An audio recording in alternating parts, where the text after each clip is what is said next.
Many good people are perplexed about what to think or feel in this very unstable time. The massive worldwide demonstrations that took place the day after the presidential inauguration showed how many share an urgent sense of concern. The actions taken by the new administration within its first 2 days have not really calmed us down. In these extraordinary times, we must be united as a church, even though we differ in many ways. We each will choose how to act, sometimes together, sometimes separately, but our relationships will bind us together through the tough times coming.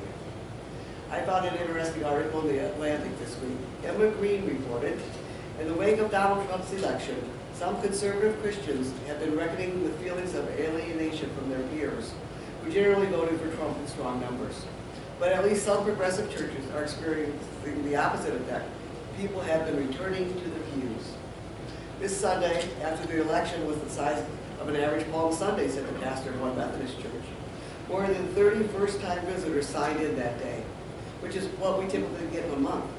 I sincerely don't recall another time when it feels like there had been sustained desire on people's part to be together with other progressives. Other liberal churches have been experiencing a similar spike over the past month, with their higher than usual levels of attendance staying relatively constant.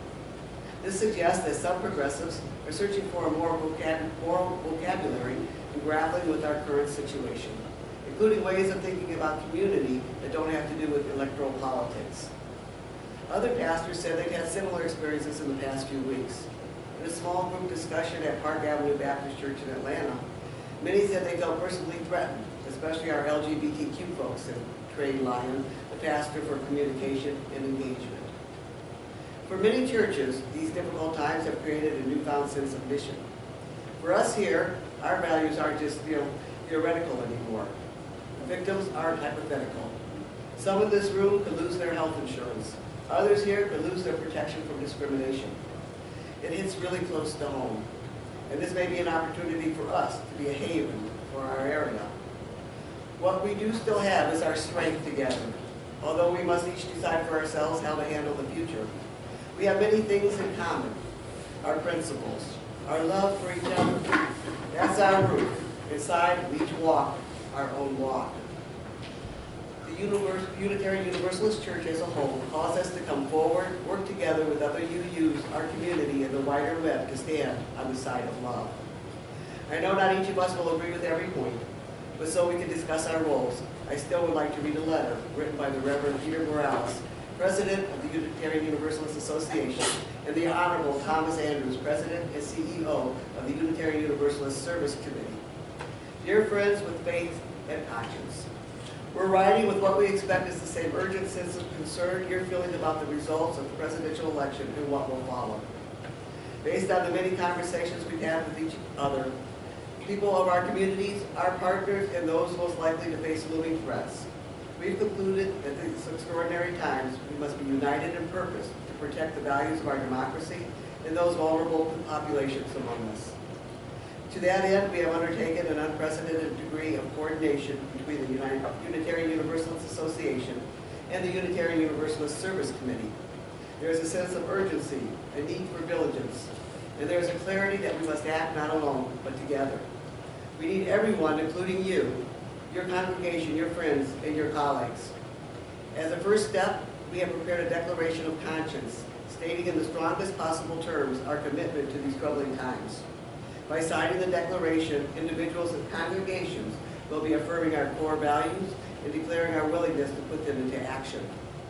Please read it, and with your signature, join us in standing on the side of love, protecting the most vulnerable among us, and defending core values that are under attack.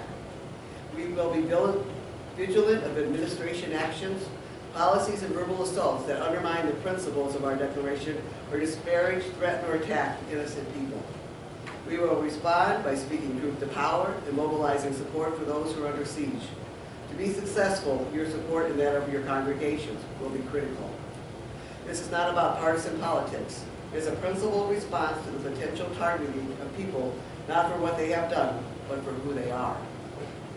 It is a commitment to speak out and to act in support of basic human rights. We will keep you informed of the progress of this effort and of further opportunities to advance our cause together in the coming weeks and months. We cannot predict what the future will bring, and we do not pretend to have all the answers, but we can and will be ready for the struggle ahead of us. If you feel the same, please join us. Join us in transforming faith into action. Sign the Declaration of Conscience today, share it with your own networks, and please encourage others to sign as well.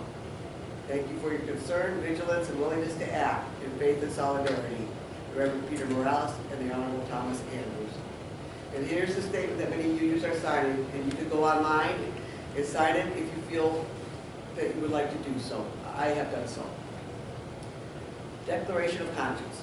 At this extraordinary time in our nation's history, we are called to affirm our profound commitment to the fundamental principles of justice, equity, and compassion, to truth and core values of American society.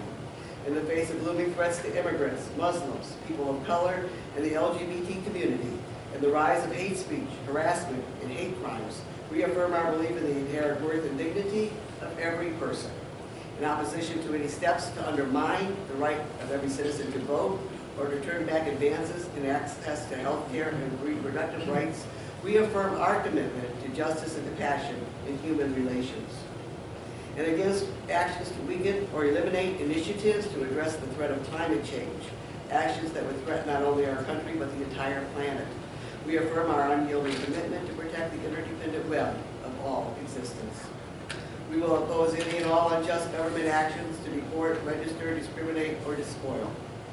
As people of conscience, we declare our commitment to translate our values into action as we stand on the side of love with the most vulnerable among us. We welcome and invite all to join the commitment for justice. The time is now. A copy of this declaration and a web address is available, uua.org, and you can find it aside if you so wish. Relationships and movements.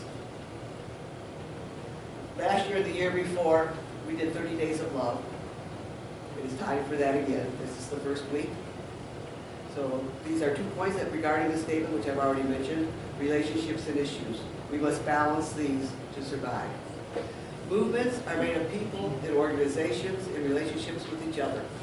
Organizations are groups of people. Relationships with ourselves, between people, and between organizations that are bonds that create and sustain movements. Groups, campaigns, and movements often fall apart because we don't know how to be in relationship with each other. From our everyday relationships to that person you make eye contact with at an LGBTQ rally. Without relationships, there are no social movements. Our 30 Days of Love includes tools to help congregations reflect on their evolving relationships to self, including self-awareness tools, relationships to individuals, relationships inside congregations, and relationships in partnership with local, regional, and national social justice organizations. The UU suggested that for things to go smoothly, we take this long, we-page survey on ourselves and what we have to offer. This is what was on the web for everybody to take home and find out their strengths, their weaknesses, learning curves, work about love, and all these wonderful other things of 3 pages for everyone to show up.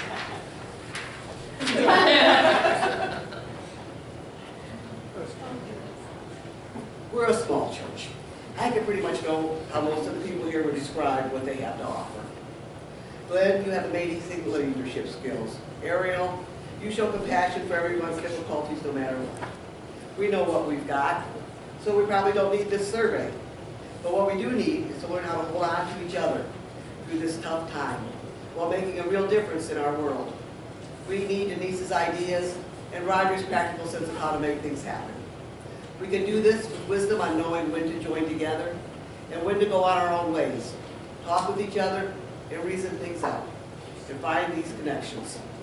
Let's be powerful force in Westfield Center for good. So for the next month, we are going to participate in the 30 Days of Love campaign. This year's campaign is fortifying the movement. This week is relationships and movements. Next week is covenants and movements. The following is transformation and movements. And the final week is commitment and sustenance. I look forward to going through these 30 days with you as we find and discover what we as a church can do. Please stand and join me in this little light of mine. 118.